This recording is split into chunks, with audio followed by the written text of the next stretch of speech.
Hey guys, it's Spirit, and welcome to something different. As you may have guessed from the title, I am throwing my hat in the ring of Valis Dreadmir's hybrid tournament, with a creature that is, honestly, a lot more unique than I thought it would be starting this out. I thought everybody else would go for this, but apparently not, so I'm gonna do it instead. So without further ado, my first contributor.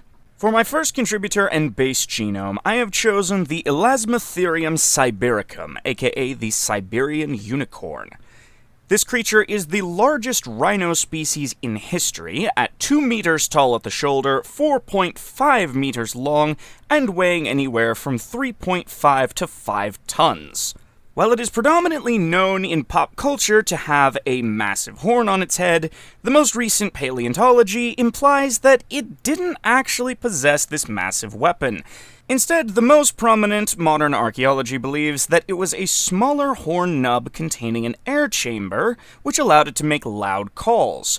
I will be retaining this version of the creature, not only because it's more paleontologically accurate to our modern understanding, but because the loud-calling air chamber will make a fantastic spectacle in the arena when it decides to roar. The Elasmotherium is also known to have survived and healed from stab wounds to the shoulders from weapons relatively similar to rhino horns. So even if they didn't have rhino horns as we know them, they obviously shared their habitat with something that did, and were durable enough to withstand strikes from it. Which brings us into our second contributor, the woolly rhino, aka Coelodonta antiquitatis. I really hope I said that right. The reason for combining two giant extinct rhino species is because the woolly rhino is confirmed to have a massive horn on its head, with the largest confirmed specimen measuring 1.64 meters in length, or over 5.4 feet. This horn will of course be our hybrid's primary weapon, used as a lance when charging, and a battering ram if it decides to swing its head to the side. Moving on to my third contributor, and the first of my 2 dinosaur slots, we have Shantungosaurus, aka the largest known hadrosaur species in history. In addition to contributing raw size, hadrosaurs were known to be in the process of evolving into ungulates when they went extinct, implying that their limb structure will synergize very well with the 3-toed ungulate frame of the rhinoceros body plan. They were also known to be capable of sprinting at very high speed compared to their body size, despite having a body mass that eclipses that of a modern African elephant. This is due to a suite of limb, muscle, and bone structures that I am going to be borrowing to enhance my hybrid's ability to move, despite its massive size. The primary structures that will be taken from the Shantungosaurus are the shoulders, hips, and limb bones, as well as the muscle structures allowing them to stand up, carry their weight, and sprint at high speed. These include trabecular bone compositions that increase the density of spongy bone tissue within the bone instead of increasing the bone's overall thickness, allowing much stronger bones able to hold higher extremes of weight and force than they would otherwise if they were structured more like mammalian bones. Additionally, their feet had pads to cushion against the shock of high acceleration, and their ankle and foot tendons were designed to prevent damage to the finger joints while running at high speed. Additionally, hadrosaurs were known to have quite prodigious voices, so I will be taking the voice box of the Shantungosaurus to add its trumpeting calls to the voice of the woolly rhino and Elasmotherium. For our fourth contributor and second dinosaur, we will be taking the Tyrannosaurus Rex, and not for the reasons you think. The primary traits that we will be taking from the T-Rex will be its extremely attuned senses, extreme durability, and unidirectional pneumatic breathing system. The first one is pretty self-explanatory. Tyrannosaurus Rex were known to have exceptional eyesight, comparable to the best of modern birds of prey, along with ridiculously good smell and hearing, including the ability to send and detect ultrasonic vibrations through the ground. I will be taking all of this except for their sense of smell, which will come into play much, much later, so stay tuned for that explanation.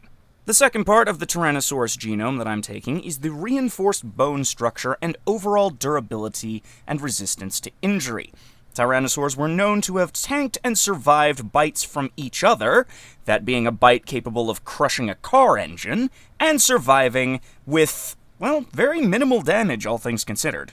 Various Tyrannosaur specimens have been known to have survived bites to the face and head, broken ribs, fractured neck vertebrae, tail amputation that would have most certainly resulted in massive blood loss, and one specimen even had its brain case torn open by the bite of another Tyrannosaurus Rex, which it survived and healed from afterward. So basically, anything a healthy Tyrannosaur did not immediately die from in the moment was likely to be survivable and healable.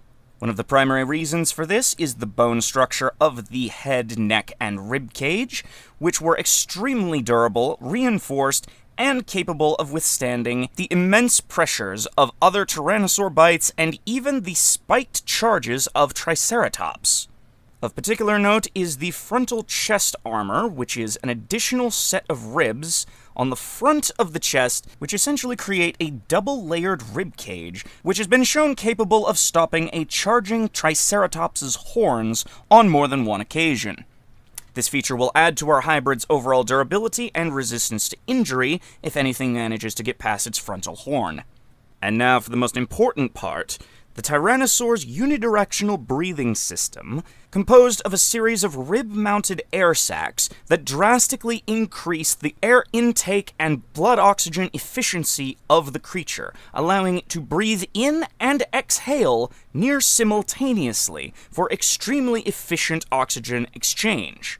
This allowed the Tyrannosaurus to take in ample amounts of oxygen for its size to keep its body running, as well as allowing the body to be cooled by its breath so that it would not overheat despite its massive size. These air sacs will also give the hybrid a much higher lung capacity for much longer and louder calls. Now, to address the Hadrosaur in the room, you may be wondering how I plan to reconcile the fact that Tyrannosaurus having pneumatic bones is not compatible with the skeletal structures of Shantungosaurus, which does not have pneumatic bone structures. Well, the answer is actually pretty simple. A creature is theoretically capable of supporting both types of bones as long as no single bone attempts to do both at once. Therefore, in the interest of maximizing skeletal compatibility, only the leg, shoulder, and hip bones will be taken from the Shantungosaurus for their durability and load-bearing capabilities, while the head, spinal column, and rib cage will be taken from the Tyrannosaurus for their pneumatic systems and overall durability to impact. This also sets up the head and neck region to have Archosaur-style vertebrae structures, further supported by our fifth contributor, the Peregrine Falcon. Like most Archosaur descendants, the Peregrine Falcon possesses a pneumatic bone structure, and is known for having extremely flexible head movements. Archaeological evidence suggests that all descendants of Archosaurs with this common ancestry can use their air sac system to dynamically fine-tune their muscles and ligaments' leverage, allowing improved precision and muscle efficiency at whatever movement they happen to be doing. This is how large theropods can maintain hunting-level agility and reflexes despite outclassing elephants in mass. I will be augmenting the Tyrannosaurus vertebrae with features from the Peregrine Falcon to maximize flexibility and agility of head motions while using the Tyrannosaur structures to hold up the weight of the head. This will be crucial for our hybrid to properly aim its horn against fast-moving opponents. The Peregrine Falcon will also contribute its extremely acute eyesight and predictive reflexes, which are attuned to react to prey that can dodge in 3 dimensions. This will allow the hybrid to perform preemptive movements to intercept fast-moving opponents as it charges. The Falcon also comes with niticating membranes to protect the eyes from irritants and debris, such as projectile gases that may be sprayed by an enemy hybrid. The final and most important feature of the Peregrine Falcon is a more advanced form of the bloodstream sectioning found in most Archosaurs. Now, contrary to the beliefs of most of the hybrid community, bloodstream sectioning, like found in crocodiles, does not actually do that much to prevent the circulation of venom through the body. However, what it does provide is the ability to staunch blood flow to prevent bleeding out from extreme trauma, even from injuries such as full limb amputation. This is how the Tyrannosaur in the previous contribution was able to survive having its tail ripped off. Modern birds of prey have a much more robust system of bloodstream sectioning than could be found in dinosaurs due to their later evolutionary progress. However, it doesn't come into play much because birds are very small, so any amount of blood loss can be fatal. By scaling up the Peregrine Falcon's bloodstream sectioning to the scale of a Tyrannosaurus, this will allow our hybrid to staunch blood flow and prevent bleeding out on a much larger scale than the modern birds of prey are able to do. Alright, now that we've got the core, skeletal, and muscle frame worked out, we can move on to the fun stuff. For my 6th contributor, I will be taking the Doedicurus for every reason you may assume. This is one of the most well-protected creatures after the extinction of the Ankylosaurus, with a thick osteoderm shell layered with shock-absorbent collagen fiber underneath. While I will not be taking the spiked tail clubs, it is still a testament to the durability of the Doedicurus armor that it was designed to withstand such things. These creatures were known to share their habitat with the Smilodon, and were one of the few creatures too large and durable for Smilodon to prey on, at least without finding a dead one. This will be further supported by my 7th contributor, the 6-banded Armadillo, a modern relative of the Doedicurus, with a much more flexible arrangement of ribbed armor. I will be modifying the Doedicurus's armor with the shape and ribbed attachment points of the 6-banded Armadillo, so as to better accommodate the shape of the Elasmotherium body plan. This will be further augmented by my 8th contributor, the giant girded lizard, aka the Sungazer or Smog giganteus. This endangered reptile is most well known for those baby dragon pictures everyone posts on social media. The primary defining feature of this creature, which I will be taking, is the osteoderm armor composed of thick, robust spikes designed to prevent predators from gripping onto it effectively. These spikes will be added to the ribbed osteoderm armor of the hybrid as a defense against grappling predators, as the spiked shell will prevent them from getting a good grip, even if they're able to withstand contact with the sharp edges.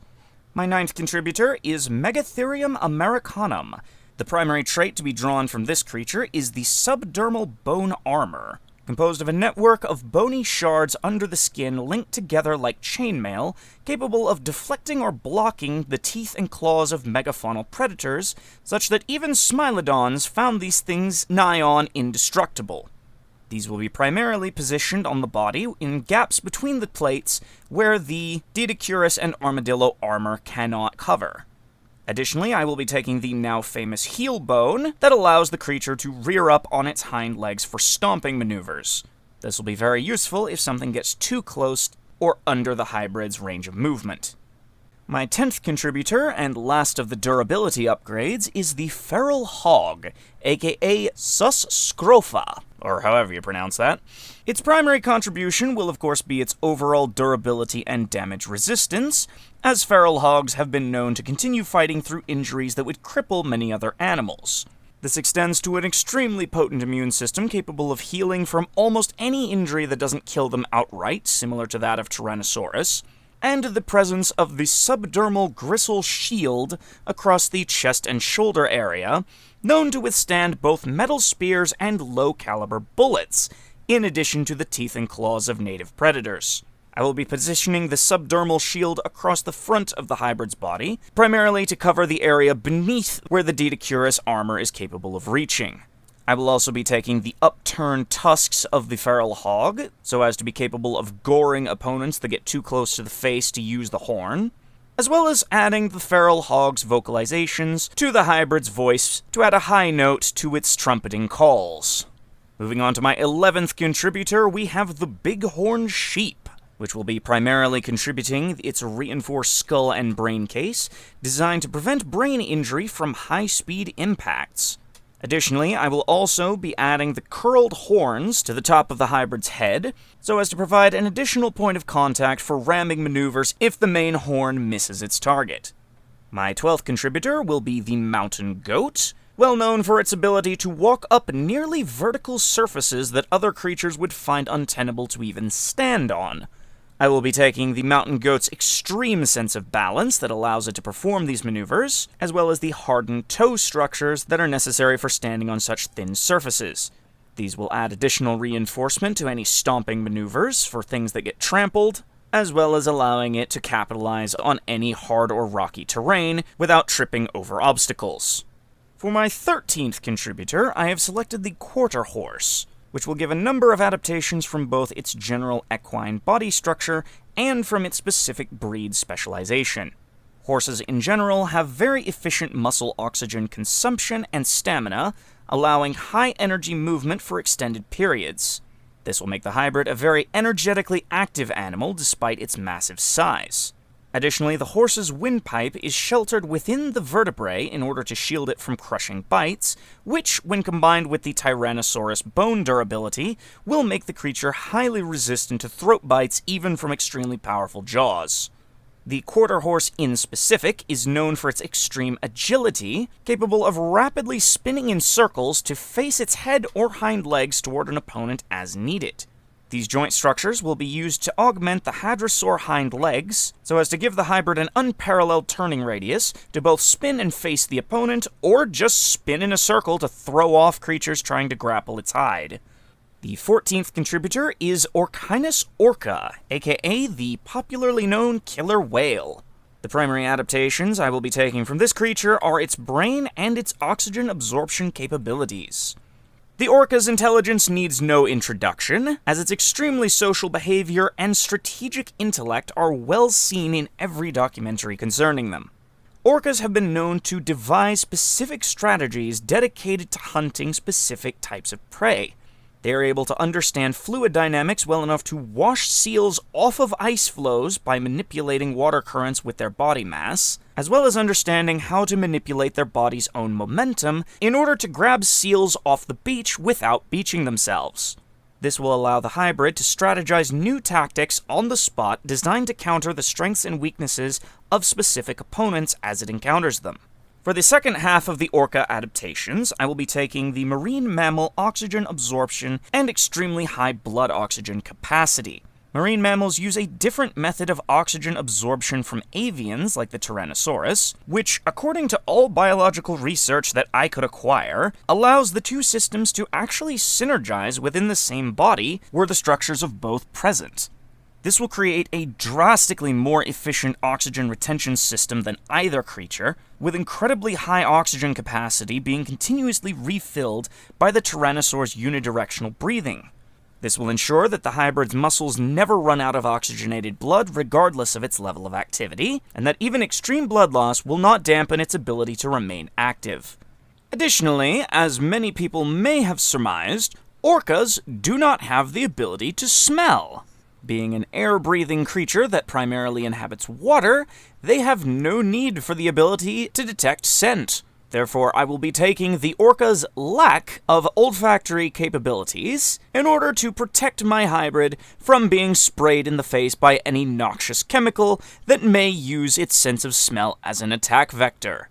Additionally, the blowhole will be taken as part of my hybrid's nasal structure in order to give a supplementary oxygen intake vector in case the front of the face becomes impossible to use for that task. And finally, last but certainly not least, my 15th contributor, the Cape File Snake. This is a non-venomous serpent known for hunting other snakes, and as such is known to be extensively immune to every known type of neurotoxic, hemotoxic, and cytotoxic venom, which includes the bites of all known venomous snake species, including the king cobra, black mamba, coral snake, and many, many others. So essentially, with this thing's immune system in the mix, my hybrid is not going to give a flying flip about any form of venom that is injected into it. With all these traits combined, I give you Lanceamiles Obsidioruptor, the Lance Knight Siegebreaker, aka Lancelot. Coming in at a length of over 6 meters, or over 7 if you include the horn, 3.5 meters in height, give or take the spikes, and a weight of about 15 tons, based on a rough average of its main anatomical contributors. This hybrid is a tank of a creature, possessing bone, muscle, and oxygen handling systems capable of sustaining high-speed movement for extended periods of time, joint anatomy conducive to extremely flexible movement, extremely tight turning, and careful aiming of its horn at high speed, and no less than 5 major defensive augmentations to its main body, including the Tyrannosaurus double ribcage, the Wild Hog's shoulder shield, Megatherium's subdermal bone mail, Doedicurus's osteoderm armor, and the Sungazer lizard's hardened spikes. With these armor systems combined with bloodstream sectioning capable of preventing excessive blood loss, bringing this creature down will be a feat. This hybrid's primary weapon will be its almost 2-meter-long horn, which it will aim with precision, utilizing its orca intelligence to identify and exploit weak points in the enemy's defenses. Should a horn strike miss its target during a charge, or a creature get too close to use it properly, the boar tusks and ram horns will form a secondary surface of impact with which to gore the opponent. Its quarter-horse agility will allow it to spin around to face the opponent, no matter where they may try to flank from, while the mountain goat's acute sense of balance will allow it to maintain stable footing and respectable movement speed on any terrain. The nicticating membranes on its eyes, lack of sense of smell, and nigh invulnerability to venoms will allow this hybrid to charge through chemical weapons with de facto impunity, while the opponent's attempts to deploy them will merely create an opening for Lancelot to crash into them with its raw mass. If an enemy is large enough to warrant my hybrid receiving multiple partners, the Lanceamiles species will be capable of coordinated group combat in similar fashion to its primary intelligence contributor, the Orchinus Orca, which itself has been known to hunt massive prey many times its own size, with coordinated strikes against weak points. And finally, should an enemy prove too durable to pierce with its horns, my hybrid will have the intelligence to utilize the environment to its fullest, manipulating its own weight and momentum as a weapon, grinding armor against walls to tear off opponents who do manage to grapple its sides despite the sharp spikes, or toppling unstable terrain features to destroy a troublesome adversary. All while sounding its very own war cry made from a combination of its contributors' vocal patterns, which will likely sound something like this. Can you see where I got the idea for this hybrid from? Hey, if Creature Archive can turn a fictional monster into a hybrid creature, then so can I. So, bring on the arena, bring on the competitors, and bring on the crowds. Lancelot is ready for the joust. Thank you guys so much for watching. Before we go, I'd like to give a special shout out to the rest of my team. My primary artist, Alvaran, who drew the lovely picture of Lancelot that you saw in the thumbnail of this video. My secondary artist, Queso, who was going to make a higher fidelity version, but real life got in the way, so we had to go with Alvaran's piece, at least for this video.